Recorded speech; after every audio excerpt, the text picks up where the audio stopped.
The Pacific night was endless. A sheet of black glass stretched from horizon to horizon, broken only by the hum of 3 twin-engine planes slicing through clouds that looked like smoke from some distant fire. It was April 17, 1945. The war was nearly over, but for the men of Recon Squadron 218, it was just another long-range patrol across enemy waters. Captain Thomas Hale, 28, led the trio of aircraft, Lockheed Ventura bombers modified for reconnaissance. His flight path was simple on paper: depart Palawan Air Base, sweep a 400-mile sector over the western Pacific, and return by nightfall. But the ocean had other plans. Inside Hale's cockpit, the glow of the instrument panel painted his face in dull green light. His co-pilot, Sergeant Leon Burks, a quiet farm boy from Kansas, checked his watch for the 5th time in 10 minutes. "Wind's changing again," Burks muttered, adjusting the heading. Hale gave a half-smile. "It always does out here. Pacific's alive. You just gotta learn to listen." Behind them, the other 2 aircraft followed in a wide wedge formation, Lieutenant Ezra Monroe in the 2nd Ventura and Flight Officer Daniel Ruiz in the 3rd. They were friends, rivals, and in some unspoken way, brothers bound by fear and duty. Static hissed over the radio. "Monroe, lead, this fog's rolling in thick. You sure command wants us out this far?" Hale, "Stay tight, Lieutenant. We sweep one more grid and we're turning home."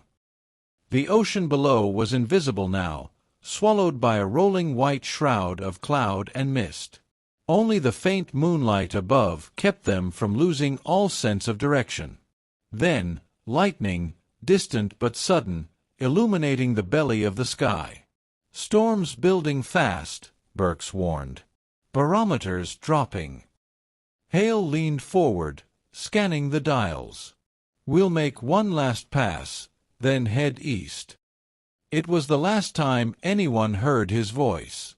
At 1914 hours, radar contact with Recon 218 flickered, then vanished.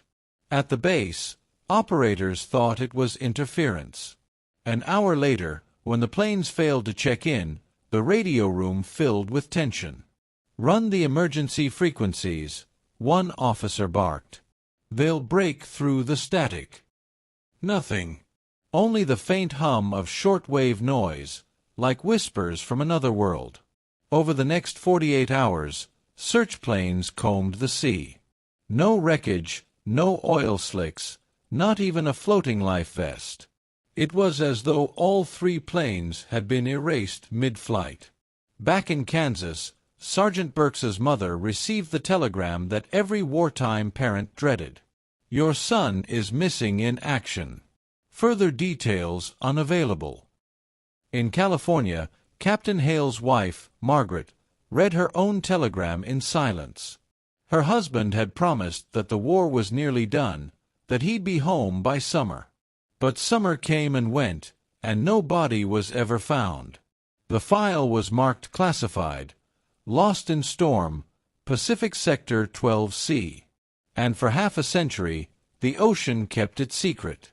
55 years later, the year 2000, a marine archaeology team funded by a private research institute began a deep-sea scan 200 miles west of Palawan. Their mission: locate remnants of World War II supply convoys lost in the closing months of the war. At 3,600 feet below sea level, the sonar registered 3 shapes lying in a perfect triangle formation, too uniform to be debris. When the submersible's camera descended into the abyss, the operators in the surface vessel went silent. On the screen appeared a plane, its fuselage almost intact, resting on the sandy ocean floor. The propellers were frozen in place, the insignia still visible, the faded U.S. star barely scratched. Then came the second plane, and the third. All 3 aircraft, perfectly aligned, as though they had landed gently on the seabed. But what startled everyone wasn't their condition. It was what they found inside. When the camera panned through the cockpit window, The light caught something pale, bone-white, motionless.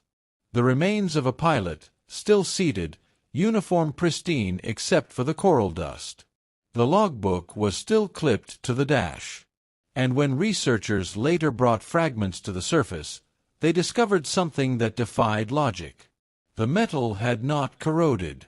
After 55 years under salt water, the aircraft looked preserved, as if time itself had stopped the day they vanished. The discovery sent ripples through the aviation and historical communities. Journalists called it the Pacific Ghost Squadron. The U.S. Navy reopened the long-cold case file of Recon 218. Families of the 3 pilots were contacted, and genetic testing confirmed the identities. But there was one detail the official reports never mentioned, a detail that only those who saw the footage knew. Each of the 3 planes' instruments were frozen at exactly 1917 hours, 3 minutes after the last radio transmission. And on the cockpit glass of Captain Hale's Ventura, scratched faintly by hand, were 5 words. "We're not alone up here." The morning after the disappearance, the air at Palawan Air Base hung thick with disbelief. 3 planes had vanished without distress calls, without flares, without a trace. Commanders shuffled through reports, storm charts, and radio logs, searching for something, anything, to explain the impossible. At 0600 hours, Colonel Everett Marsh, commander of the Regional Air Wing, convened an emergency briefing. "Gentlemen," he said, voice low but firm, "Recon 218 has gone dark. No radar contact since 1914 hours last night. We'll assume they were forced down in rough weather, possibly low on fuel. Launch all available patrols." Crews scrambled into Catalina flying boats, sweeping over grid after grid of open ocean.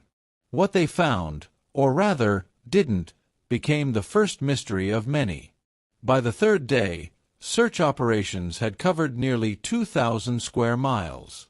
They recovered fragments of driftwood, half-sunken life rafts from previous missions, and 1 empty oil drum, but nothing linked to Hale's squadron. Lieutenant Monroe's wife, Elena, received word through a chain of hurried telegrams that her husband's plane had been lost during reconnaissance under extreme weather. No one mentioned that 2 other aircraft had disappeared at the same time, that there had been a pattern. Margaret Hale sat in the small parlor of her home in Monterey, reading her husband's last letter again. "We'll be flying low tomorrow. Seas calm lately. I can almost see home from here." She read those lines until the ink blurred through her tears. By May, the official story settled on a simple explanation. Severe electrical storm caused navigational failure. Aircraft presumed lost at sea. But among the pilots who knew Thomas Hale personally, the story didn't sit right. One of them, Lieutenant Harold Dunn, told a local newspaper decades later. Tom Hale was cautious. He'd flown worse storms. Losing 1 plane, sure, that can happen. But 3. At the same moment, that's not weather. That's something else. Rumors started to spread through the ranks. Whispers of magnetic interference, enemy submarines, or experimental weapons testing in the Pacific. The war's end only deepened the confusion. When Japan surrendered months later, the military quietly closed the file. Recon 218 was written off as MIA, buried under hundreds of similar cases. But in a dimly lit archive room at Naval Command Headquarters, one report didn't make it into the final file. It was a single-page note, unsigned, stamped, "Eyes only." Recovered radio fragment at 1917 hours. Partial transmission reads, "No stars, only light below, can't, end of record." That scrap of audio was never released to the public. Margaret Hale lived the rest of her life near the coast, never remarrying. Every night she'd sit by her window, facing the Pacific, as if waiting for the sound of engines over the water. In the 1950s, she began writing letters to the Navy, asking for updates. Each reply was identical: a polite apology, a note of sympathy, and the assurance that further information remains classified for national security reasons. By the 1960s, interest in the case had faded entirely. The war was long over, the files were buried, and the world had moved on.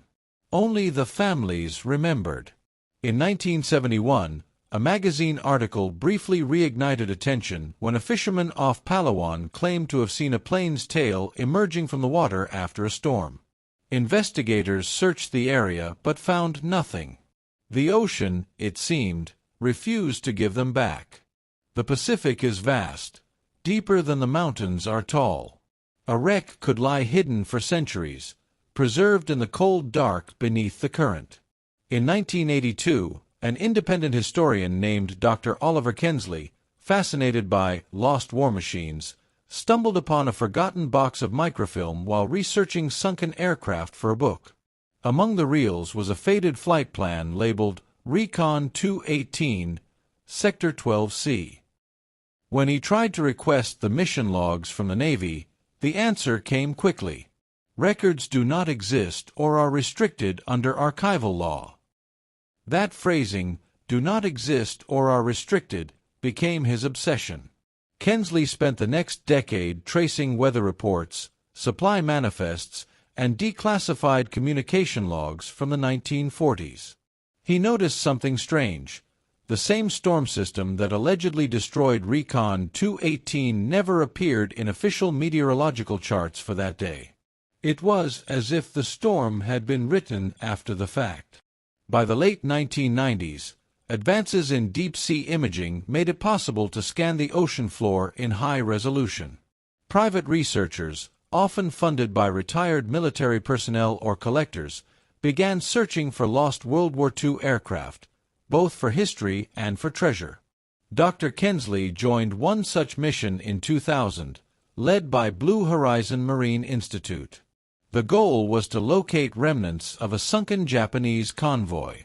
But the sonar data soon revealed something unexpected: 3 shapes, identical in size and formation, resting in the dark like sentinels. When Kensley saw the live feed from the submersible camera, he felt his heart stop. He recognized the aircraft model instantly: the Lockheed PV-1 Ventura, a plane no one had seen intact since the war. As the camera glided past the fuselage, the team noticed the emblem, a faded white star on blue, and the ghostly outline of painted letters. Ah, 218. For a long moment, no one spoke. Then the operator whispered, almost reverently, "They're all together, exactly like they flew." The first theory was that cold water and low oxygen levels had prevented corrosion. But when samples were analyzed, metallurgists found something bizarre. The aluminum alloy showed no signs of salt penetration. No barnacles, no erosion, no structural weakening. As if the planes had been sealed in a vacuum. Kensley called it the most intact World War II aircraft recovery ever recorded. But there was something even more disturbing: the positions of the bodies. In each cockpit, the pilot's hands were still on the controls. The gauges all froze at the same moment, 1917 hours, and the artificial horizon indicator in Hale's plane showed a sharp climb, as if the aircraft had suddenly been pulled upward before descending. When footage of the discovery leaked in small online circles, conspiracy forums ignited. Some claimed the planes had entered a magnetic anomaly. Others insisted it was evidence of a wartime experiment involving radar invisibility. The Navy, when contacted, offered no comment. And yet, within weeks of the discovery, the area of ocean where the wrecks were found was suddenly declared a restricted maritime zone by the Philippine Coast Guard for environmental protection. But to those who'd seen the footage, it felt more like containment. When the Navy finally contacted surviving relatives of Hale, Burks, Monroe, and Ruiz, it had been 55 years since the telegrams. DNA tests confirmed the identities. The remains, carefully sealed in titanium canisters, were flown to the United States for ceremonial burial. At the ceremony, now aged 79, Margaret Hale, Jr., the captain's daughter, born after his disappearance, was handed her father's recovered flight badge. The metal was unblemished, shiny as the day it was minted. A journalist asked her if she felt peace knowing her father had been found. She paused, her voice trembling slightly. "He's home now, but I don't think he ever left the sky." Weeks later, Dr. Kensley received an anonymous package in his Manila hotel room. Inside, a mini DV tape and a note written in shaky handwriting. "For the record, do not trust the Navy's version." The footage was grainy, filmed inside the submersible during the first descent. It showed the camera panning slowly past the cockpit of Hale's plane. At first, nothing unusual, until the camera light passed over the instrument panel. There, faint but visible, someone had etched words into the glass. "We're not alone up here." The handwriting, later confirmed by a historian, matched Captain Hale's known signatures from mission logs. Kensley showed the footage to only 2 people, and then, as if sensing unseen eyes watching, he vanished from public life. He declined interviews, stopped publishing, and retired quietly in Scotland. The footage has never been seen again. The world learned of the discovery by accident. A brief article published in the Pacific Archaeology Bulletin mentioned 3 exceptionally preserved Allied aircraft found west of Palawan. It was meant to be a technical footnote, but within 48 hours, mainstream news outlets ran the headline. World War II planes found intact on ocean floor, scientists baffled. The story burned hot for a week, then cooled just as quickly when officials refused interviews. Yet in the silence that followed, a new team quietly assembled, a joint venture between the Smithsonian Deep Marine Division, the Blue Horizon Institute, and a private sponsor who insisted on anonymity. Their goal: perform a full-scale dive, document the wrecks, and retrieve the logbooks for preservation. On paper, it was history, but for some, it was about something else entirely. The expedition launched in early 2001 from a vessel called the Calyptra. On board were 15 specialists.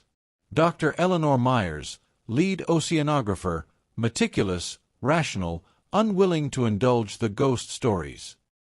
Commander Robert Finn, retired Navy pilot, recruited for his knowledge of World War II flight instrumentation. Dr. Kensley, coaxed out of retirement, quieter now, always taking notes in a leather book. And a new figure who kept mostly to himself, Dr. Nikolai Varga, a physicist whose research focused on electromagnetic anomalies in deep-sea trenches. Officially, Varga was there to monitor submersible radiation exposure.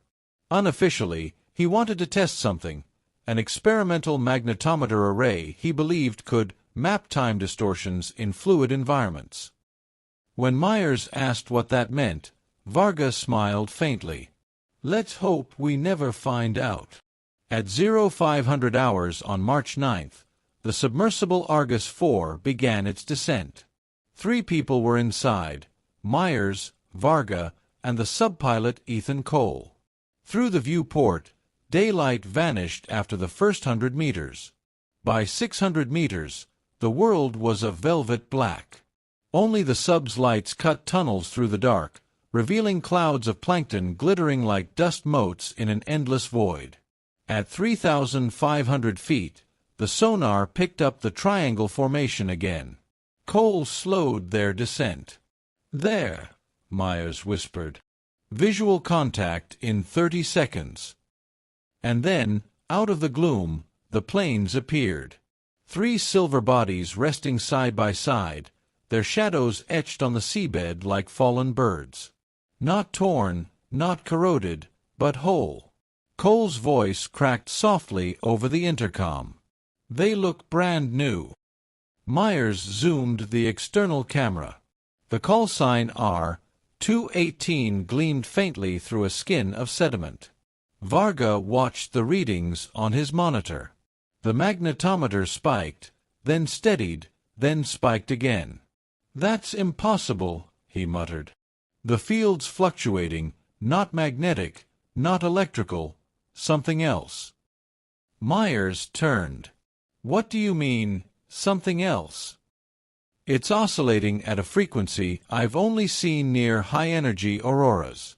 There shouldn't be anything like that down here." Then the lights flickered. For 3 seconds, every system on the Argus IV went dark.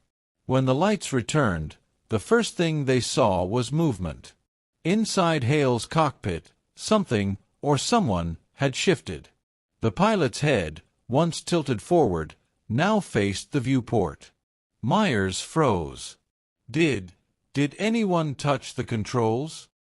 Cole swallowed hard. "Negative. We're stationary." The body skull, pale and still, stared at them through glass 3,600 feet underwater. Back on the surface, Commander Finn monitored the live feed. At 1917 Greenwich Mean Time, the same time marked on the plane's clocks, the video distorted into static. A faint hum filled the control room, a rhythm of 3 short pulses followed by 2 long. It wasn't random. It was Morse code. Finn scribbled the sequence on a pad and translated. NOSTARS. Before anyone could react, the feed cleared again, showing the planes untouched. Myers's voice came through the comms, confused. "Surface, we didn't transmit that.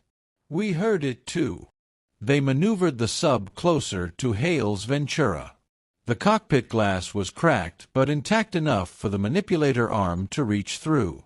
Using delicate precision, Myers guided the claw toward the logbook still clipped to the dash. When the metal fingers brushed it, a faint shimmer rippled across the glass, like heat above asphalt.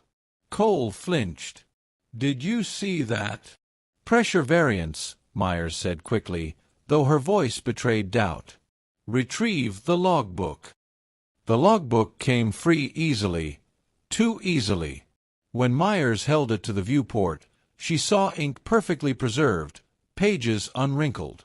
The first line read, "April 17th, 1945. Weather clear. Heading northeast." The final entry stopped mid-sentence. "Light beneath the clouds, like sunrise from the sea. Instruments spinning. Monroe reports." The rest was a jagged ink blot. Then another ripple crossed the window. Varga's instrument screamed. The magnetometer needle slammed to its limit. Cole pulled the sub back instinctively. Through the murk, a glow began to rise from the sand beneath the planes, a soft blue light, circular, rotating slowly. "Thermal vent." Myers whispered. Varga shook his head. "That's no vent." The light pulsed once, and every clock aboard the Argus IV reset to 1917. For 12 seconds, all telemetry vanished.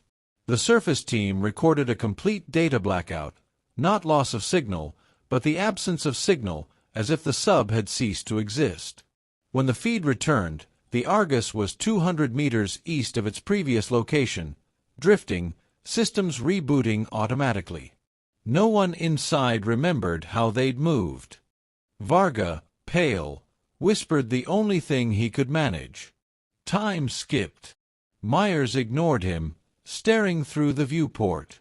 Where the planes had been moments ago, the seabed was now empty. All 3 aircraft, gone. Up above, chaos. Finn shouted for sonar sweeps. Nothing. The sector was blank, like a hole carved in the ocean. Minutes later, 3 faint blips reappeared, the planes, perfectly aligned, but now resting 50 meters deeper than before. As if they had simply sunk a little further into the past. The retrieval was aborted. Argus surfaced 4 hours later. Myers emerged shaking but silent, Varga muttering equations under his breath. Cole refused to dive again.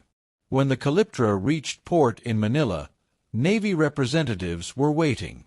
Hard drives, tapes, and sample containers were all confiscated for debrief and classification.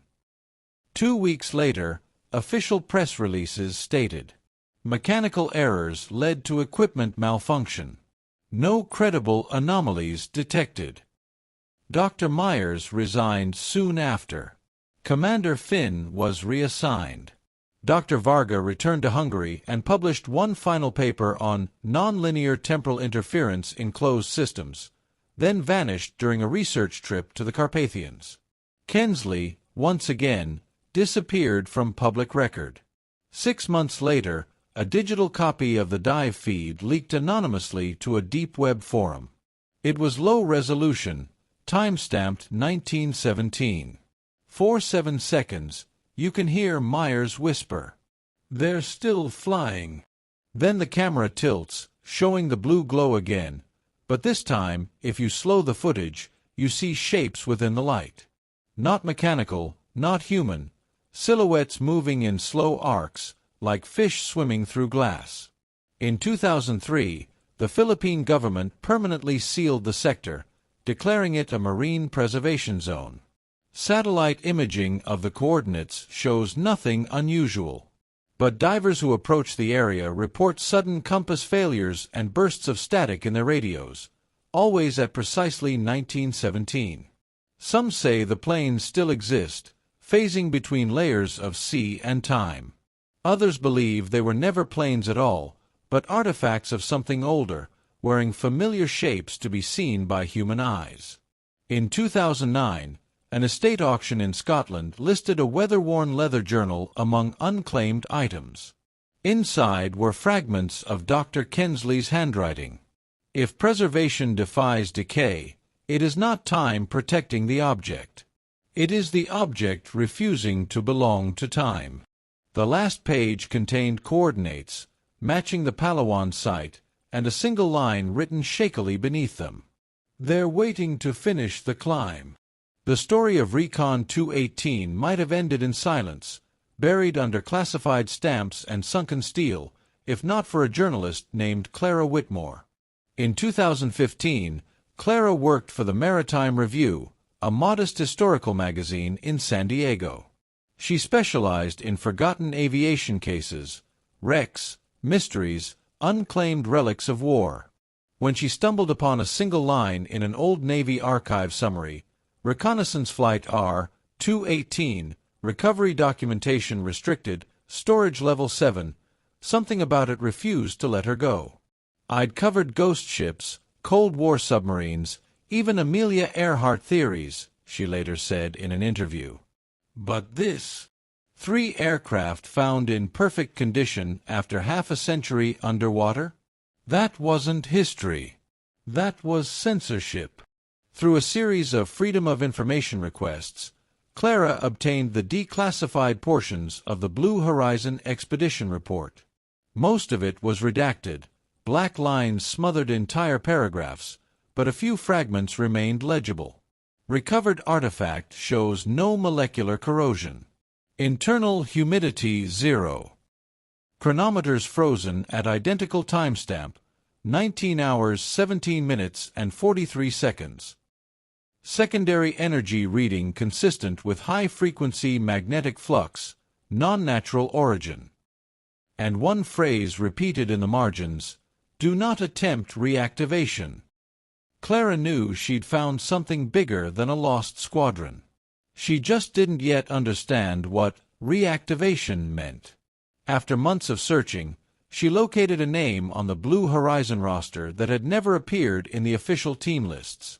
Ethan Cole, the subpilot who'd been inside Argus for the day the planes vanished a second time. He was living quietly in Oregon under an assumed name, working at a boatyard. At first, he refused to talk. When she mentioned the word Palawan, his hands trembled. "We weren't supposed to be there twice," he said finally. "They made us go back." Clara recorded their interview on a handheld device.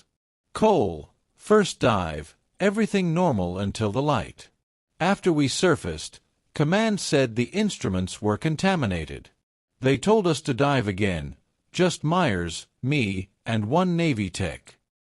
Clara, was Dr. Varga with you? Cole, no. He'd already been pulled from the mission. Too many questions. Cole explained that during the second dive, the water around them shimmered like mercury. The planes appeared again, but not on sonar. Only visible through the viewport, glowing faintly blue, as if suspended in air. It felt like we were falling upward, he said. Then everything went white. When I came to, we were back on the surface, but 4 hours were gone.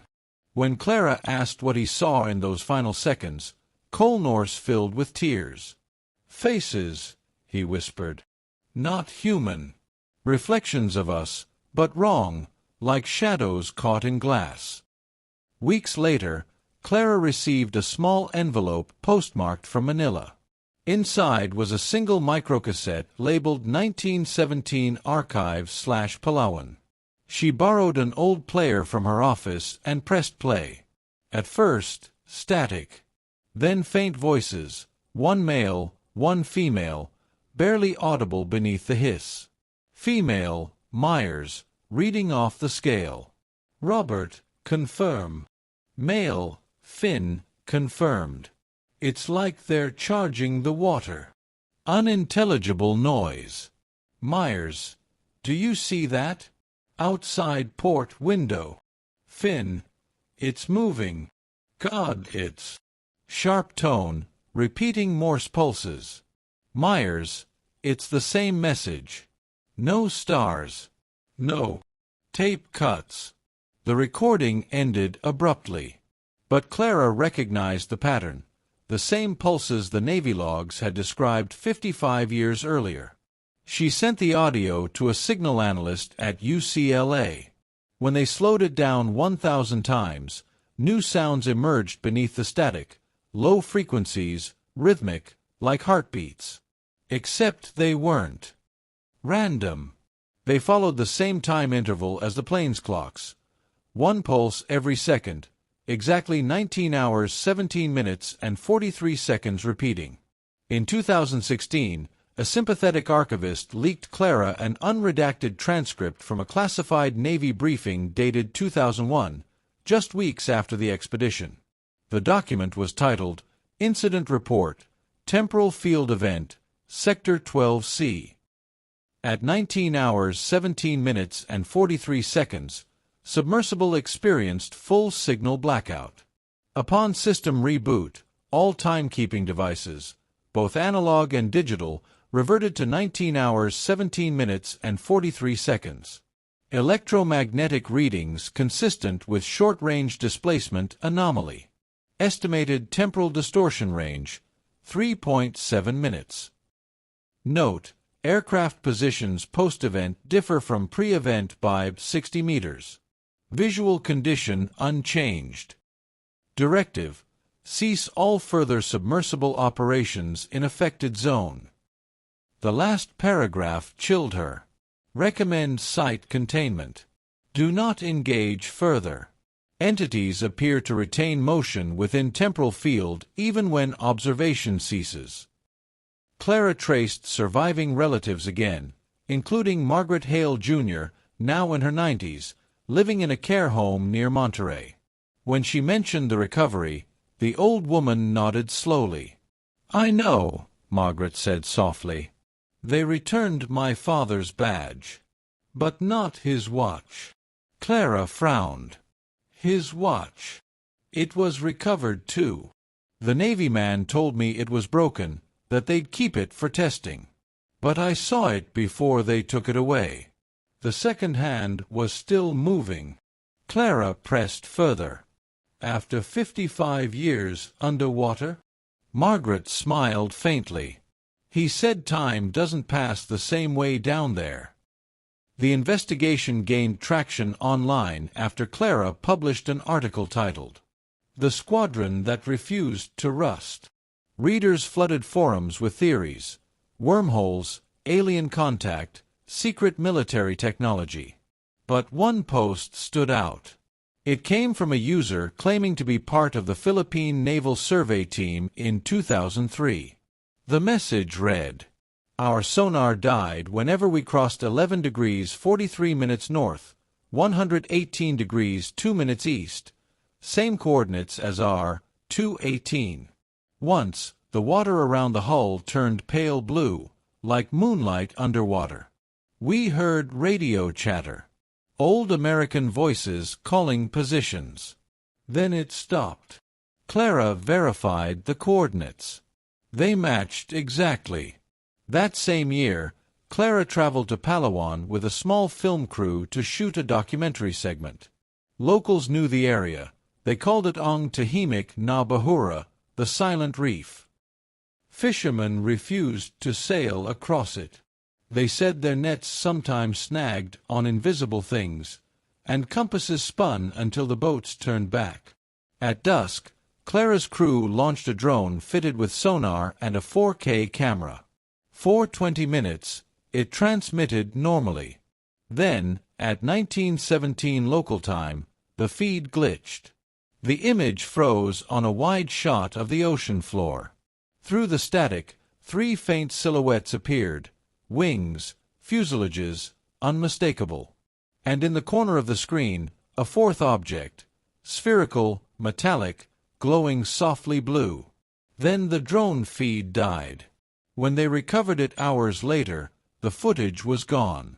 Its memory card was blank, overwritten by static noise that, when converted to audio, played the same 5 words scratched on Hale's glass cockpit. "We're not alone up here." 2 months after the expedition, a small parcel arrived at Clara's office. No sender.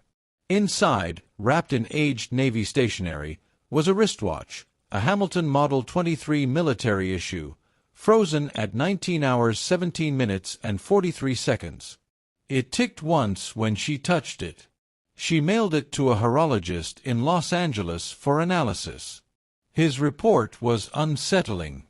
Mechanism displays no rust, oxidation, or lubricant decay. Mainspring at full tension. Material composition suggests unknown alloy, 90% similar to standard brass, 10% unidentified element with reversed polarity signature. The watch runs backward when stimulated by magnetic fields. The horologist refused to keep it in his lab. He shipped it back the next day with a note. "Whatever it is, it doesn't want to stop." In early 2017, just as Clara's article began circulating widely, she received a cease and desist notice from the U.S. Department of Defense citing unauthorized possession of restricted materials. 2 men in dark suits visited her home days later, asking politely, almost too politely, for the item recovered in Manila. When she asked which item, one of them said, "You already know. It's not supposed to tick." They left without taking it. That night, the watch stopped, and every clock in Clara's apartment froze at 1917. Weeks later, an encrypted email arrived in her inbox. No sender address. Inside was a single attachment, a scanned image of a report header stamped, U.S. Navy, Project Mirrorwing, declassified in part, 2005. The first paragraph revealed what no one had ever said aloud. Objective: controlled electromagnetic distortion of space-time field to enable radar evasion. Test subjects: 3 modified PV-1 Ventura aircraft. Code designation: Recon 218. The storm of April 17, 1945 had been no storm. It was a field experiment gone wrong. They had tried to make the planes invisible to radar, and instead made them invisible to time. Haunted by what she'd learned, Clara visited the Monterey coast, the same view Margaret Hale had watched all her life. The air was calm, the sea quiet. She held the Hamilton watch to her ear, hearing nothing. Then, faintly, a click. The second hand twitched forward, not to 1918, but backward to 1916. And beneath the rhythm of the waves, she swore she heard something else. The low hum of engines in the distance, fading, returning, fading again. A return to the silent reef. In the summer of 2018, almost 73 years after Recon 218 vanished, Clara Whitmore returned to the South Pacific, not as a journalist, but as someone chasing the last unanswered echo. The locals warned her again about Ang Tahimik na Bahura, the silent reef. They told her that at certain nights, just before dawn, the sea lights up faintly blue, and voices can be heard whispering coordinates in English. Sometimes, one fisherman said, we see shadows flying under the water, moving too slow to be alive, too steady to be real. Clara smiled politely, but deep down she knew it wasn't folklore. It was memory. She had come prepared, with a small private research vessel funded by the Maritime Review, 2 technicians, a sonar specialist, and her cameraman, Luis. This time, she wasn't here for footage. She was here for truth. At 1847 local time, they reached the coordinates that had haunted every Navy log since 1945. 11 degrees 43 minutes north, 118 degrees 2 minutes east. Sonar pings rolled back clear readings for several minutes. Flat seabed, scattered coral ridges. Then, at precisely 1917, the system glitched. "We're getting reflection," said the technician. "From what?" Clara asked. "Everything." The monitor bled static. For a moment, the outlines of 3 aircraft shimmered across the screen. Wings, tail fins, fuselages, exactly as the expedition had described. But this time, something else appeared above them. A luminous halo, circular, rotating slowly, like an aurora trapped underwater. And then, voices. Through the headset, faint and distorted, came the unmistakable crackle of World War II radio chatter. 218 reporting turbulence, instruments freezing. Visibility 0, requesting return vector. Any station, this is Hale, do you copy? It wasn't playback. It was live transmission. Luis tore off his headset, his face pale. Jesus, they're still out there. Clara made a decision that would later define her legacy and divide historians forever. She insisted they dive. Despite protests from her crew, she entered the mini-submersible Aegis with 1 pilot and descended through the sapphire water.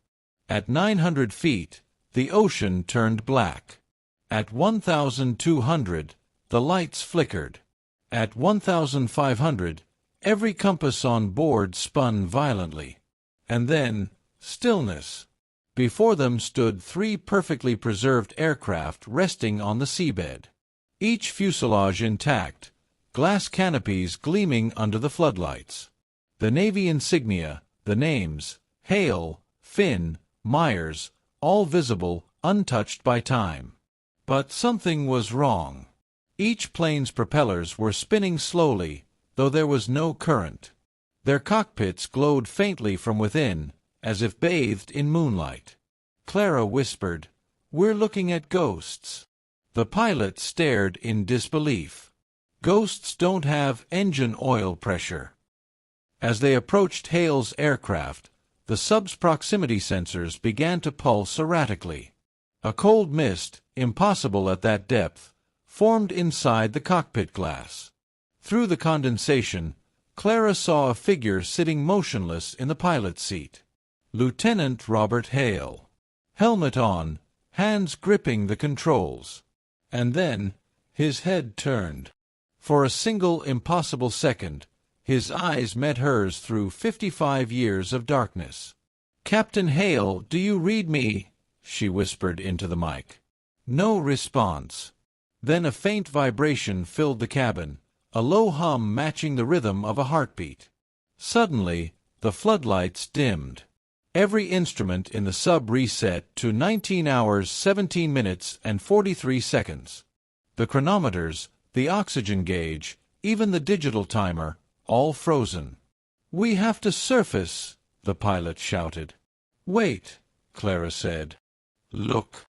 Through the viewport, the water itself began to ripple like heat mirage. The planes were no longer resting, they were rising.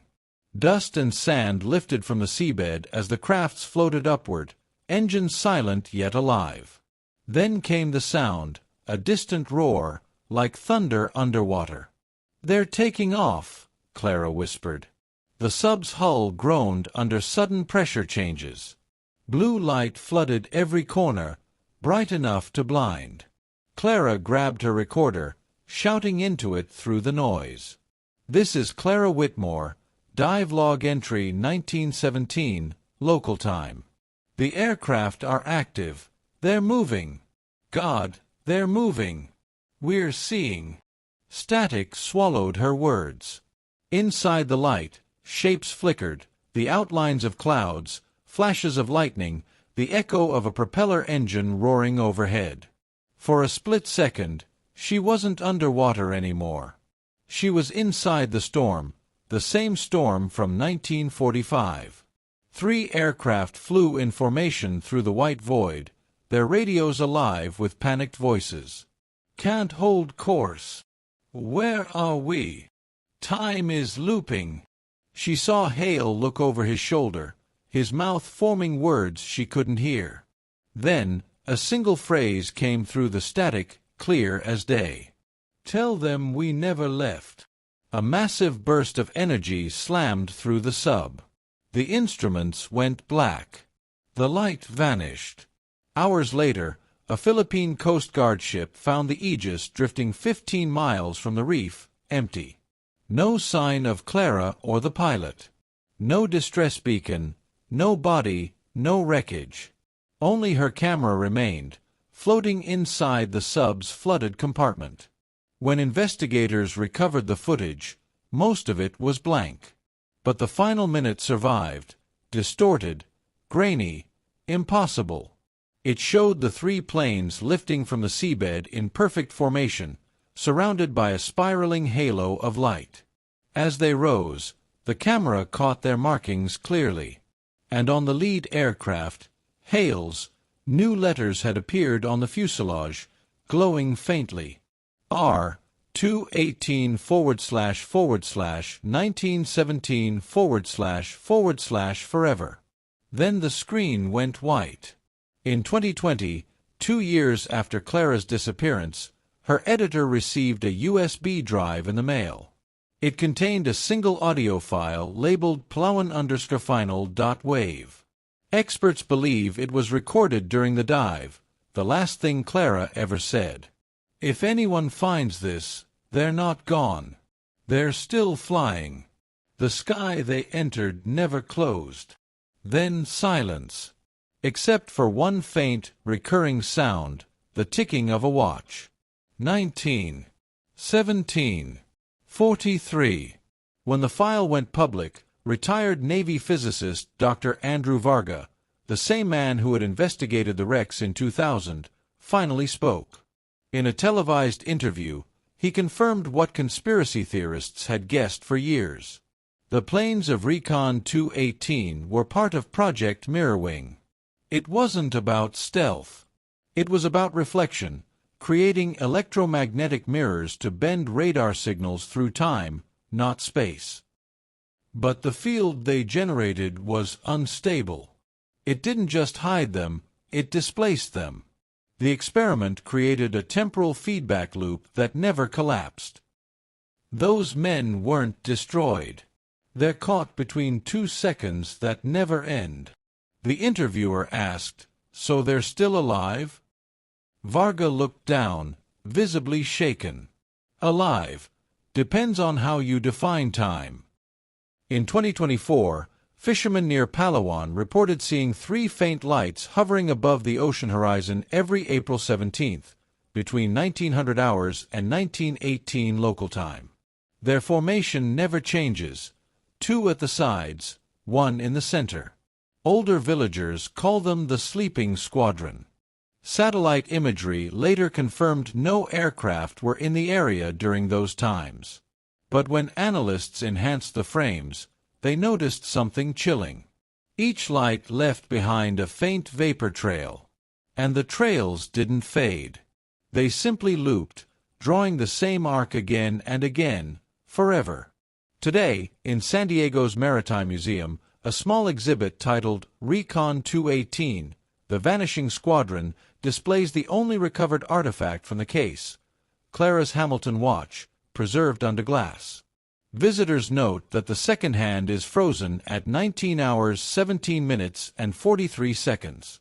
Yet every night, security guards swear they hear it ticking for exactly 60 seconds, beginning at 7:17 p.m., then stopping again. One guard claims that on April 17th last year, he saw condensation form inside the glass, like breath from someone standing just outside the display. On the 75th anniversary of the disappearance, a U.S. weather satellite orbiting above the western Pacific picked up an unregistered radio burst on a dead World War II frequency. The message repeated for exactly 60 seconds before vanishing. Decoded, it read, "This is Recon Flight 218. Hail commanding. Visibility low. Engines stable. We have maintained course. Awaiting further instructions. Over." The timestamp attached to the signal. April 17th, 1945, 19 hours 17 minutes and 43 seconds. But the satellite received it at April 17th, 2020, 19 hours 17 minutes and 43 seconds. Some mysteries never fade because time refuses to let them. Perhaps Recon 218 didn't vanish. Perhaps they simply slipped sideways, trapped in a sky that keeps repeating the same second forever. To them, the war never ended. The ocean never rose. And the world above moves on, unaware that somewhere between sea and sky, three pilots still fly through the same storm, over and over, forever.